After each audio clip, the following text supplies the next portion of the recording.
습니다. 로마서 12장 말씀입니다.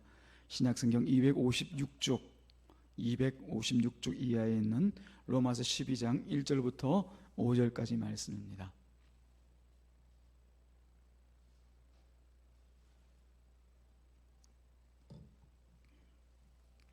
함께 찾으시고 한 절씩 나누어서 교독합니다. 로마서 12장 1절부터 5절까지 말씀입니다. 다 찾으신 줄 알고요. 1절입니다. 그러므로 형제들아, 내가 하나님의 모든 자비하심으로 너희를 구원하노니 너희 몸을 하나님이 기뻐하시는 거룩한 산제물로 드리라. 이는 너희가 드릴 영적 예배니라.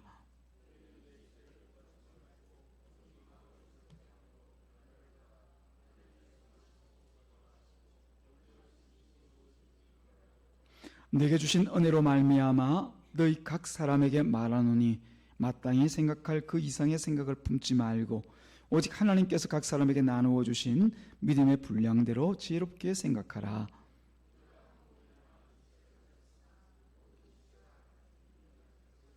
함께 읽습니다.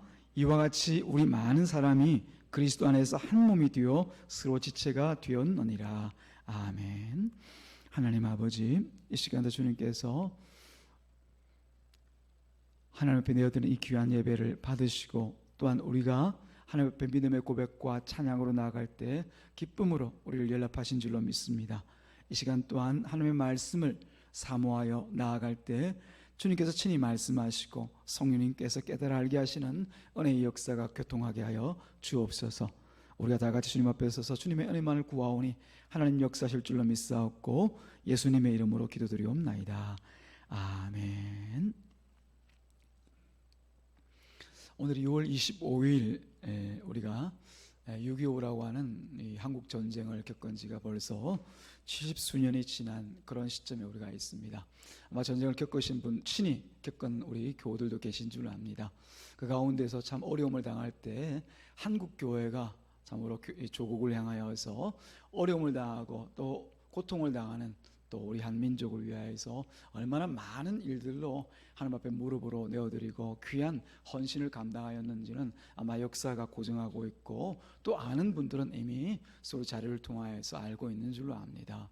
그때 교회의 상황을 돌아보면 그야말로 아무것도 없는 상황이었지만 오직 예수, 우리 모든 것의 주권자가 되신 예수, 그 예수를 붙들고 한 몸 되어져서 엎드릴 때 같이 엎드리고 울 때 같이 울고 또 함께 넘어진 그 무릎을 세워서 나아가는 그런 귀한 역사를 감당한 뒤에 하나님께서 큰 놀라운 은혜를 베풀어 지금까지 이 대한민국이 하나님 앞에 살고 있는 줄 압니다.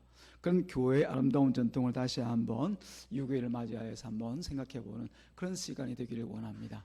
오늘 로마서 말씀을 통하여서 함께 우리 교우들과 나누고 싶은 말씀은 교회가 몸이라고 하는 것이죠. 그것도 서로 나누어진 다른 몸이 아니라 각자의 몸이 아니라 한 몸이라는 사실입니다. 그 몸 안에서 하나님께서 우리를 어떻게 세우셨는지, 세우셨으면 어떻게 우리가 교회 안에서 살아가야 될지를 다시 한번 돌아보고, 지금 어떻게 보면 전쟁이 우리 눈앞에 있는 것은 아니지만은 여러 위협과 어려움들이 이 나라와 이 백성과 또 세계와 열방 가운데 또 교회 앞에도 있는 줄로 믿습니다. 그런 교회를 향해서 우리가 어떻게 주님의 뜻을 구하여 나갈 것인가를 또 곰곰이 생각하고 성령님께서 우리 각자에게 깨우쳐 주시는 대로 은혜를 얻고 돌아가는 이 시간이 있기를 주님의 이름으로 축복합니다. 우리가 잘 아는 것처럼 사도 바울은 교회를 한 몸이다 그렇게 지칭합니다. 그리고 교우들은 그 한 몸에 소속되어진 지체다 그렇게 얘기를 하죠. 다시 말씀드리면 신자가 받은 모든 것은 나 자신을 위하여서 있는 것들이 아니라 몸된 주님의 몸된 이 교회를 위하여서 하나님을 위하여서 주어질 그런 지체로서 존재한다라고 하는 것을 먼저 전제로 얘기를 하고 있습니다. 그래서 두고 보면 우리 교회에는 참 많은 지체들이 있습니다. 저도 그 지체 중에 하나이고요. 우리 장로님들이 계시고 또 우리 안수 집사님들, 우리 권사님들, 그리고 이 자리에 같이 계신 우리 집사님들과 또 이 자리 가운데 함께 예배드리는 모든 청년들 포함해서 어린 자녀들까지 포함해서 다 하나의 지체로서 우리가 존재하고 있는 것이죠. 자, 그러면 지체가 우리가 이 말로는 지체 그렇게 얘기하는데 이미 아시는 분도 계시겠지만 이 지체가 무엇인지를 알고 계속 말씀을 좀 이어갔으면 좋겠습니다. 지체는 각자 있는 것이 아닙니다. 팔은 보면 그 따로 팔, 손 이렇게 얘기할 수 있지만 이게 따로 있는 게 아니죠. 오직 뭘 위해서? 이 몸을 위해서 존재하는 것이 지체입니다. 손은 손을 위해서 사는 것이 아니고 또 발은 발 그 자체를 위해서 존재하는 것이 아니죠.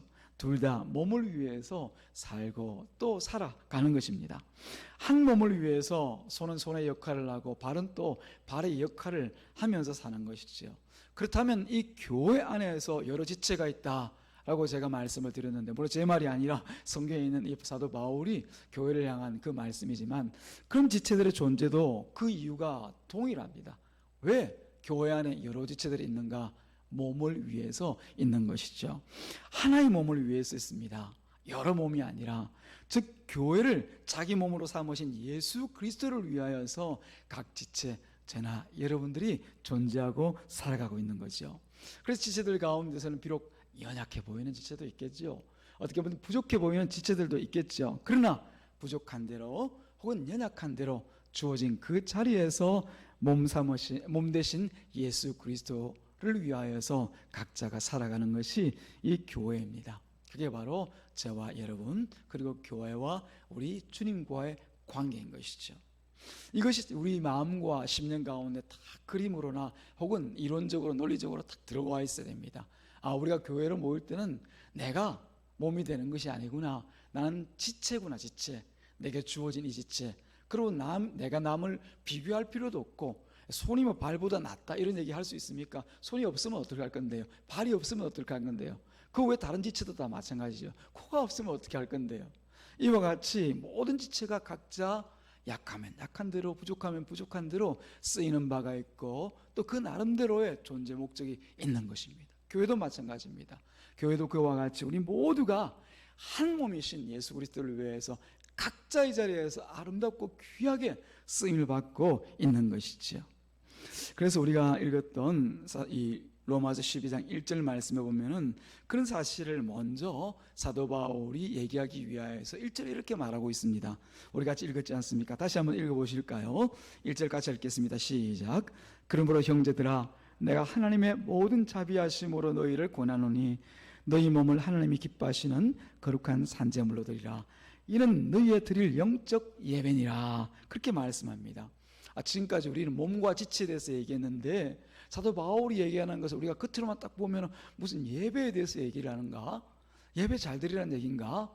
영적 예배라고 하니까 정성과 어떻게 치성을 다해서, 마음의 정성을 다해서 예배를 드리는 그런 교회로 살아라는 얘기인가? 이렇게 생각하실 수 있지만, 사실은 사도 바울이 말하고 싶은 바는 다른 곳에 있습니다. 몸이 하나님의 기뻐하신 그 산제물로 드린다라고 하는 것은 결국 내 몸이 내 것이 아니라고 하는 것이죠. 산제물 되어졌는데, 이미 제물로 하나님께 바쳐지고 드려졌는데, 그 자리에 있을 우리 몸이 어디 있습니까? 우리가 몸에 이 교회에 존재한다라고 하면 그저 지체로만 존재하고 있는 것이죠. 그래서 우리가 다시 한번 1절 보게 되어지면은 사도 바울이 아주 조심스럽게 이렇게 권면이라고 말합니다. 형제들아, 내가 하나님의 모든 자비하심으로, 이거 내 말이 아니야, 이거 내가 하고 싶은 얘기를 하는 것이 아니야, 하나님의 자비하신 그 말씀을 내가 대신해서 얘기하는 거야, 그런 얘기를 하는 거죠. 왜냐하면 자칫 잘못하다가는 로마 교회 교우들이 이 말을 듣고는 오해할 수가 있으니까요. 사도 바울이 어떻게 이런 얘기를 할 수 있을까? 바울이 이렇게 얘기하면 안 되는데, 그렇게 오해할 수가 있으니까 처음부터 그렇게 어떻게 보면은 미리 전제를 하고 얘기하는 거죠. 이거 내 말이 아니야, 자비하신 하나님께서 우리에게 권면하여 주시는 말씀이야, 그렇게 얘기를 하는 거죠. 그래서 우리가 오늘 이 말씀에 대하여서 단순히 뭐가 우리가 하나님 앞에 드려야 될 좋은 예배 혹은 바른 예배 혹은 예배에 관하여서 말씀하시는 것이 아니라 다른 이유로 인해서 말씀을 드린다고 했는데, 뭘 말씀하시는지를 우리가 먼저 그 배경을 알고 들어야 사도 바울이 로마 교회에 말하고 있는 말씀을, 또 주님이 오늘 우리들의 교회에 지금 주시는 말씀을 잘 이해할 수가 있습니다. 그 당시에 이 바울이 예배에 대해서 언급하는 그 이유는 뭐냐 하면은, 바로 이 유대인의 예배 현장을 그 배경으로 지금 삼고 있기 때문에 그런 거예요. 로마 교회에서 스스로가 생각하기를 우리는 예배에 있어서는 어떤 다른 사람들보다도 뛰어난 사람이 아니냐, 예배를 드리려면 우리처럼 드려야지라고 말하는 유대인들이 있었기 때문에 그런 것이에요. 그 유대인들의 예배가 보면 어떤 예배였습니까? 그들은 하나님께 제사를 드릴 때 제물을 바쳐서 제사하죠. 또 11주하고 구제하고 금식 기도하고 한 이런 모든 것까지 다 포함해서 이 사람들은 예배다라고 얘기를 합니다. 그것이 자신들을 하나님 백성되게 만드는 그런 어떤 표지다, 표식이다, 증거다라고 생각하고, 그걸 하기 위해서 스스로 판단하고 그렇게 못하는 사람을 정죄하기도 하고, 왜 그렇게 못해? 그렇게 얘기를 하는 거죠. 그리고 또 서로 경쟁하기도 합니다. 더 잘 예배를 드리기 위해서 그 예배에 있는 하나님을 제사하는 일, 11주하는 일, 구제하는 일, 또 금식기도 하는 이런 종류의 일들을 하면서 서로 경쟁을 하는 것이죠. 그런데 이런 유대인들에게 사도 바울이 지금 다른 말을 하고자 한단 말이에요. 그래서 자칫 이 유대인들이 오해할까 봐서, 이게 사도 바울이 같은 유대인이면서 그 예배에 대하여서 그렇게 얘기하면은 너 어쩌자고 그렇게 얘기하느냐, 그런 얘기를 하지 말라고 먼저 내가 자비하신 하나님께서 주시는 그 말씀으로 너희들에게 권면하는 거야, 내 말이 아니야, 그렇게 얘기를 하고 있는 거죠. 자, 하나님의 백성 되게 하는 것은 무엇입니까? 우리를 하나님의 백성 되게 하는 것, 하나님의 자녀 되게 하는 것, 그것이 무엇이라고 여러분들은 생각하고 계십니까? 그것은 어떤 행위가 아니라고 하는 것을 로마서를 통하여서 우리가 충분히 들어 알고 있습니다. 구약에 있는 이 이스라엘 백성들이, 또 유대인들이 진정 율법을 지켜서 의까지 나아가고자 했던 그 모든 시도와 행위들이 사실은 하나님의 의에 이르지 못한다라고 하는 것을 사도 바울이 12장에 이르기까지 계속적으로 증거를 하거든요. 그 내용이 궁금하신 분들은 우리가 받았던 같은 새벽 기도회 때 드렸던 그 말씀들을 다시 한번 여러분들이 보시기를 바랍니다. 왜 우리 행위로는 결코 하나님의 의에 이르지 못하는가 라고 하는 것은 단적으로 우리가 누구도 하나님의 율법을 지킬 수 있는 사람이 없기 때문에 그런 것입니다. 그리고 율법을 주신 그 목적과 이유는 그 율법을 지키라라고 해서 주신 것이 아니기 때문에 그런 것이죠. 지킬 수 없는 우리가 그 율법의 마침이 되시고 완성이 되시는 예수 그리스도를 바라고 예수 그리스도를 믿는 그 길 외에는 우리에겐 진정한 의가 없다는 것을 가르쳐 주시기 위해서 율법을 주셨습니다. 그런데 이 유대인들은 그 율법 안에 있는 내용들을 가지고서 지킴으로 의를, 혹은 하나님께 드리는 그 온전한 예배를 드린다, 그렇게 생각하고 있는 것이에요. 그래서 우리가 1절 말씀을 다시 한번 살펴보면서 우리가 주목해야 될, 우리가 깊이 듣고 생각해야 될 한 단어를 우리가 같이 한번 살펴보기를 바랍니다. 제가 다시 한번 1절의 말씀을 읽어드리겠습니다. 그러므로 형제들아, 내가 하나님의 모든 자비하심으로 너희를 권하노니 너희 몸을 하나님이 기뻐하시는 거룩한 산제물로 드리라. 이는 너희가 드릴 영적 예배니라. 지금 뭘 드리라고 얘기하고 있습니까? 사도 바울이 뭘 지금 중심해서 지금 말하고 있습니까? 몸입니다. 몸. 너희 몸을 하나님께 드려라.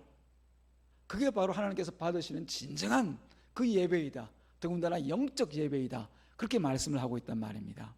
앞에 있는 이 너희 몸을 드리는 그 과정을 다 빼고 난 뒤에 있는 것, 뭐가 예배일까? 어떻게 드리는 것이 예배일까? 이렇게 고민하고 예배를 잘 드리기 위해서 지극정성을 하고 하는 것은 본문이 말하고 있는 바가 아닙니다.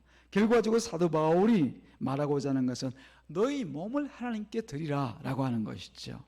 우리 몸을 하나님께서 산제사로 바치는 것, 산제물로 바치는 것, 그것을 지금 사도 바울이 얘기하고 있는 것이에요. 하나님께서 진정 원하시는 것은 따로 있다는 겁니다. 뭡니까? 예배 잘 드리는 것, 혹은 헌금 잘하는 것, 11조 잘하는 것, 이게 아니라는 겁니다. 그렇다고 11조 하지 마라, 헌금 드리지 마라, 예배 드리지 마라, 그게 아니고요. 그건 당연히 신자로서 우리가 마치 아침에 일어나면 양치하고 세수하고 밥 먹는 것처럼 신자면 누구나 다 해야 되는 일입니다. 누구나 다 하는 일입니다. 근데 그것을 가지고 하나님 앞에 나와서 내가 이 일을 행하였노라, 이게 내 의가 되겠다, 그것을 끝이다라고 하지 말라고 하는 것이죠. 그럼 뭡니까? 사도 바울은 너희 몸을 드리라, 그렇게 합니다. 자, 그러면 이 너희 몸을 드린다라고 하는 건 이게 뭔지를 우리가 알아봐야 됩니다. 다시 한번 우리가 본문의 말씀을 주목하면서 이게 어떤 장면인지를 여러분들이 한번 상상을 해보시기 바랍니다. 우리 몸을 하나님 앞에 산제물로 드리는 그 제사를 드리라 라고 할 때 그 자리에 우리가 어떤 모양으로 있게 되겠느냐라고 하는 거죠. 여러분 이미 들어서 아시는 바와 같이 구약의 이스라엘 백성들이 하나님 앞에 나아가서 제사를 드릴 때는 항상 짐승을 데리고 나가서 제사를 드립니다. 근데 그 짐승은 그냥 짐승이니까 잡아서 죽여도 되는 것이 아니라 내가 지은 죄를 대속하기 위하여서 이 짐승에게 대신 그 피를 흘리게 만드는 거예요.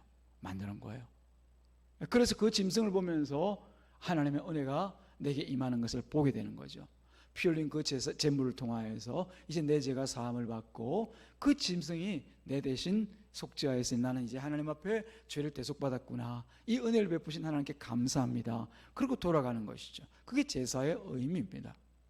그런데 그것을 내 몸을 통하여서 드리라 라고 얘기하고 있는 거죠. 그럼 내 몸이 그 자리에 서 있게 될 때 그냥 있겠습니까? 아니요. 산제사를 드리게 되어질 때 살아있는 그 생물을, 그 짐승을 잡아서 드릴 때와 똑같은 모양으로 우리 가장 먼저, 여러분이 이 점심 식전인데 이런 말씀 듣기가 어떨지 모르겠지만은 가장 먼저 짐승을 잡을 때 그 소위 이 멱을 땁니다. 예. 그래서 그 피를 다 쏟아내고 흘리는 거죠. 그러고 난 뒤에 배를 갈라서 내장을 다 끄집어내고 그리고 남은 부분을 가지고 하나님 앞에 나아가서 태워서 올리는 거죠. 그러고 난 뒤에 그걸 제사라고 얘기합니다. 우리 몸을 만약 그와 똑같이 내 몸을 거룩한 산제물로 드리라고 할 때, 그렇게 드린다라고 하면은 그 자리에 우리 몸이 있게 되어지면 결국 우리는 살아있는 채로 제물로 하나님 앞에 드려지게 되어지고, 그때 남은 것은 무엇입니까? 내 몸은 흔적도 없이 사라지는 것이죠. 내 몸이 그 자리에 남아있는 것 아닙니다. 제물로 바쳐진 이상 이제 또 내 것이라고 주장할 수도 없습니다. 내 몸은 없는 거죠. 그 상태인 교회를 하나님께서 기쁨으로 받으신다라고 하는 겁니다. 그래서 이 자리에 있는 우리 모두가 다 이와 같이 우리 몸으로 하나님 앞에 드려지는 산제물 드려서 드려질 때 우리 여기 있는 것은 우리 몸이 아닙니다. 그 상태에 있는 우리가 드리는 모든 것을 하나님께서는 기쁘게 받으신다라고 하는 것을 얘기하는 것이죠. 결국 사도 바울이 말하고자 하는 그 바는 무엇을 하나님께서 기뻐하시는가라고 하는 것이에요. 예배를 어떻게 드리라가 아니라 뭘 하나님께서 기뻐하시는가. 유대인과 같이 자기 정성과 자기가 드리는 그 치성으로 드리는 그 예배를 하나님께서 기뻐하시는 것이 아니라, 그런 삶을 기뻐하시는 것이 아니라 자기 몸이 없이 살아가는 그 삶을 하나님께서 받으시고 기뻐하신다라고 하는 것을 사도 바울이 얘기하고 있는 거예요. 그래서 2절 말씀에 보면은 이렇게 이어서 얘기하죠. 너희는 이 세대를 본받지 말고 오직 마음을 새롭게 함으로 변화를 받아 하나님의 선하시고 기뻐하시고 온전하신 뜻이 무엇인지 분별하라, 그렇게 얘기를 합니다. 바로 연결이 되는 것이죠. 너는 이 세대를 본받지 말고, 이 세대는 어떤 세대입니까? 자기 몸을 최고로 삼고 살아가는 그런 세대이거든요. 내가 살아있어야 돼요. 내가 죽고는 못 살아요. 그죠? 내 뜻이 관철되어야 되고 내 의지가 뭔가 드러나야 되고 내 흔적이라도 뭔가 있어야 좋아하고 만족해야지, 자기가 없는, 자기 몸이 없는 상태에서 살아간다는 것은 사람들이 못 견뎌하는 것이 바로 이 세대입니다. 그 세대를 뭐하지 마라? 본받지 마라. 세상 사람들이 살아가는 그 방법대로 살아가지 말라고 하는 것이에요. 그럼 어떻게 살아가라고 얘기합니까? 오직 마음을 새롭게 하여. 여기 새롭게 하는 그 마음은 뭡니까? 아까 하나님께서 기뻐하시는 것, 우리 몸을 하나님께 내어드리고 살아가는 것, 그거죠. 내 몸이 없이 살아가는 것을 얘기합니다. 그러고 난 뒤에 하나님의 선하시고 기뻐하시고 온전하신 뜻이 무엇인지 분별하라라고 하는 것이죠. 이것은 곧 하나님의 뜻이 무엇인지를 잘 가려서 알고 살아가라라고 하는 겁니다. 그런데 이 일들이 우리 가운데 저절로 되어지는 것이 아니거든요. 우리는 잘 알다시피 너무나 세상에 특화되어 있던 사람들입니다.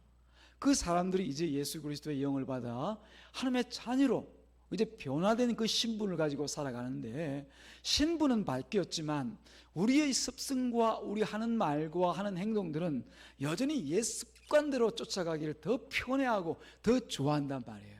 다시 말씀드리면 이 세상의 사람들, 세상 이 세대를 본받아 살아가는 것, 굳이 본받으려고 하지 않더라도 그 일은 너무나 쉽고 잘하고 살아갑니다. 그러다 보니까 하나님의 선하시고 기뻐하시고 온전하신 뜻은 어떻게 해야 된다고요? 분별해야 되는 거예요. 분별해야.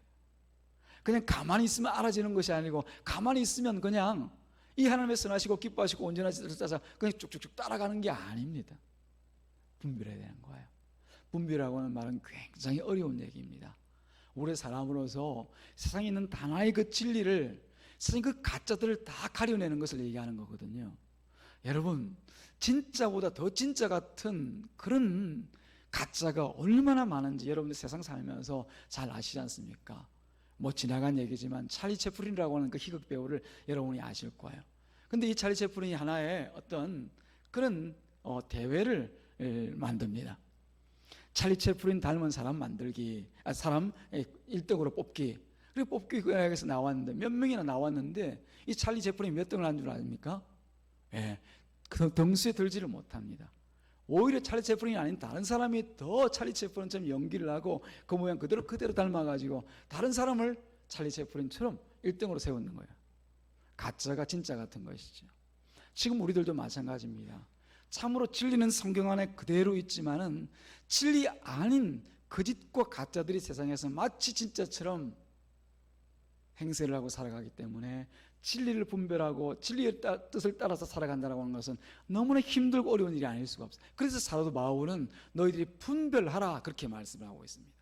이것은 우리가 의지를 가지고 또한 그야말로 각고의 자기 스스로였던 이 하나님의 말씀과 싸우는 과정이 없으면 되어질 일들이 아니에요. 그래서 우리가 2절 말씀 그대로 보자면은 너희는 몸을 중심으로 살아가는 이 세상과 같이 살아가지 말고 오직 하나님께서 뜻하신 바대로 그 몸을 내어놓고 오직 하나님께서 뜻하신 그 뜻을 위하여서 하나님의 뜻이 무엇인지를 날마다 분별하면서 각고의 노력을 다해서 살아가라. 그렇게 교회를 향해서 권면하고 있는 거죠. 이게 지금 우리를 향하신 하나님의 뜻과 말씀입니다. 사랑하는 여러분, 이처럼 이 모든 일들을 이루어 나가는 것을 사도 바울은 영적 예배다 그렇게 얘기합니다. 예배가 오늘 이 자리에서 1시간 드려지는 이 예배뿐만 아니라 우리 모든 삶이 예배일진데 그 가운데 육으로 드리는 예배가 있고 영으로 드리는 예배가 있다라고 하는 것이에요. 육은 그저 아까 유대인들이 드렸던 그 예배와 같이 내가 몇 가지 목록을 적어놓고 11시에 예배 출석했어, 와서 내가 자리에 앉아있어, 내가 찬송도 불렀어, 내가 찬송하고 난 뒤에 헌금도 하였어, 그러고 나서 이것도 하고 저것도 하고 또 교생도들 만나면서 서로 평안의 인사를 묻고 샬롬 샬롬 하면서 그리고 내가 돌아갔지, 다 채웠네? 이건 육적인 예배인 것이에요. 네. 그것이 잘못되고 나쁘다는 얘기가 아니라 그건 우리가 마땅히 해야 되는 육적인 예배. 그러나 영적인 예배는 뭐냐? 교회 안에서 지체 가운데에서 우리가 내 몸을 주장하지 않고 오직 내 몸이 주의 것임을 고백하는 가운데 만나지는 그 예배가 바로 영적 예배, 영적 고백이라고 하는 것이에요. 이를 감당하기 위해서는 우리가 굳이 사도 바울이 영적 예배라는 표현을 쓰는 이유를 우리가 따져보아야 됩니다. 그럼 우리가 드리는 예배가 육적인 예배는 안 됩니다. 영적인 예배여야 됩니다. 왜요? 하나님께서 기뻐하지 하시는 예배, 육적인 예배는 기뻐하지 않기 때문에 그렇습니다. 그 영적인 예배는 어떻게 드려야 됩니까? 성령을 따라 예배를 드려야 되는 것이죠. 그런데 그 성령은 언제, 어디서, 누구에게 있습니까? 예, 우리의 신분 안에 보면 이미 하나님의 자녀로서 우리 안에 역사하시는 성령님께서 계십니다. 이 성령님의 이끄심을 따라서 우리가 드려지는 그 모든 예배가 영적 예배로 나를 주장하지 않고 내 몸을 주장하지 않고 드려지는 그 예배가 되어질 수가 있는 것이죠. 우리가 억지로 영적 예배 드리자. 영적인 게 뭔데? 좀 우리가 지극정성을 다해서 드리면 좀 영적이 되지 않겠냐? 환경도 깨끗하게 해놓고 드리면 그게 영적 예배 아닙니다. 예, 나를 내려놓고 오직 우리가 교회 안에서 누구인지를 분명히 알고 한 몸이신 예수 그리스도를 섬기는 그런 지체로서 하나님 앞에 내어드릴 때 그게 영적 예배가 되어지는 것이에요. 그런데 그게 우리 힘과 우리 능력으로 되어지는 것이 아니에요. 바로 성령을 따라 우리가 순종할 때만 가능한 것이죠. 아까도 제가 말씀드린 것처럼 분별한다라고 할 때 그 분별이 힘들고 어려운 일이라 얘기했는데 그것이 어려운 이유는 우리 안에서 계속적으로 성령과 내 육체가 싸우고 있기 때문에 그런 것이에요. 이미 신분으로 우리 성령의 사람이 되었지만은 과거에 했던 이 쓴뿌리들이 육체의 그 습관들이 여전히 성령을 거역하기를 원하기 때문에 그런 것이에요. 그래서 우리가 내려놓고 성령이 이길 수 있도록 내가 순종할 수 있도록 하나님 앞에 나아가는 것들은 우리가 더욱더 성령을 바라고 의지하고 성령 앞에 내 몸을 맡기고 의지할 때 가능한 일인 것이에요. 그래서 우리가 성령 충만이라고 얘기하지 않습니까?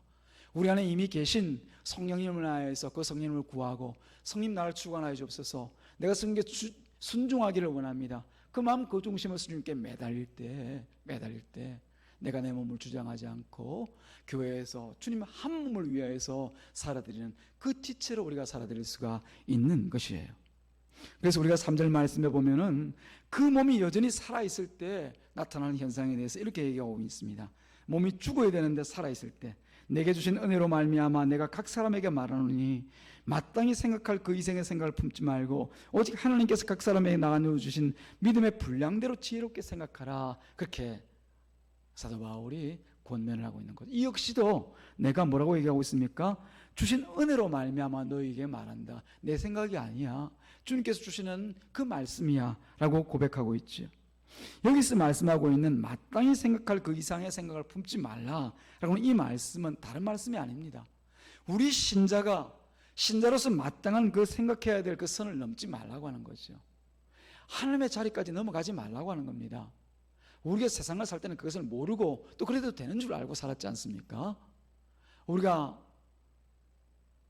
아담의 후손으로서 선악과를 먹을 때 뭐 때문에 그 선악과를 먹습니까? 하나님처럼 되기 위해서 선악과를 먹지 않습니까? 그 먹고 난 뒤에 우리의 삶의 자리가 모든 것이 하나님처럼 살아가고자 하는 것입니다. 그랬던 우리가 이제 예수 그리스도를 믿고 난 뒤에 우리 신분이 바뀌어지면서 하나님의 형상을 회복하면서 이제는 하나님처럼 살아가는 것이 아니라 하나님의 피조물로 하나님의 형상을 닮아서 살아가는 그런 삶을 살게 되어졌단 말입니다. 그런데 만약에 그렇게 살아야 될 신자로서의 마땅한 그 삶의 자리, 또 생각해야 될 그 선을 넘어간다고 하는 것은 하나님께서 원치 않는 것이라는 겁니다. 그래서 그 생각을 품지 말고 오직 하나님께서 각 사람에게 나누신 그 믿음의 분량대로, 이 믿음의 분량은 누구는 크고 누구는 작다 그 얘기를 하는 것이 아니라 우리에게 주신 믿음이 있잖아요. 믿음은 뭡니까? 예수님이 우리의 주인이라고 하는 것, 예수님이 나의 주인 되시고 여러분의 주인 되신다고 하는 것, 이 믿음의 분량 그대로 살아가라 라고 하는 것입니다. 사랑하는 여러분, 사도 바울이 이런 말을 하는 그 이유가 무엇입니까? 그것은 바로 우리가 주님께서 세우신 귀한 하나님의 자녀로서 주님의 몸된 교회 안에서 한 지체로 살아가도록 그 살아가는 데 있어서 진정 우리가 바라보아야 될 것이 무엇인지를 지금 말씀하고 있는 거예요. 다시 말씀드리면, 쉽게 얘기하면 교회가 뭔가 그걸 너희들이 좀 알기를 바란다, 그렇게 해서 말씀을 하고 있는 겁니다. 교회는 한 몸입니다. 서로 다른 지체가 모여서 이 한 몸을 이루고 살아가는 그런 공동체입니다.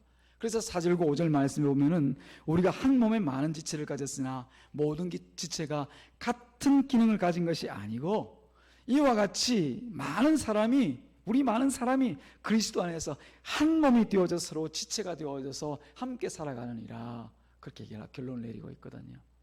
사랑하는 여러분, 우리 교회가 어떤 교회인지를 다시 한번 돌아보기를 주님의 이름으로 축복합니다.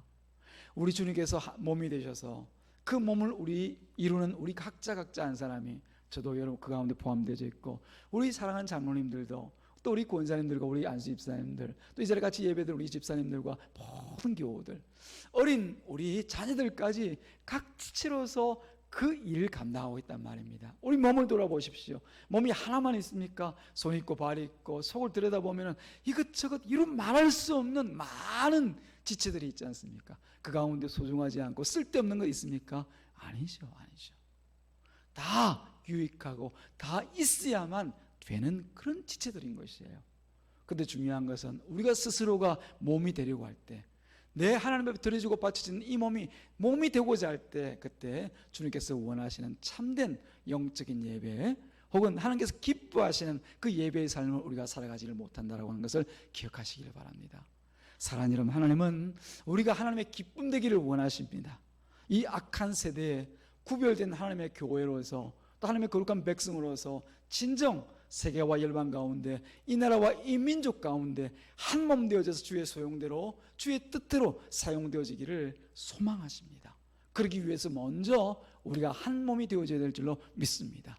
각자가 맡은 지체의 자리에서 그 선을 넘지 아니하고 내게 주어진 그 분량만큼의 그 믿음을 따라서 날마다 주님을 고백하고 그 교회를 예수님께서 사용하도록 날마다 내어드리는 저와 여러분 되어지기를 주님의 이름으로 축복합니다.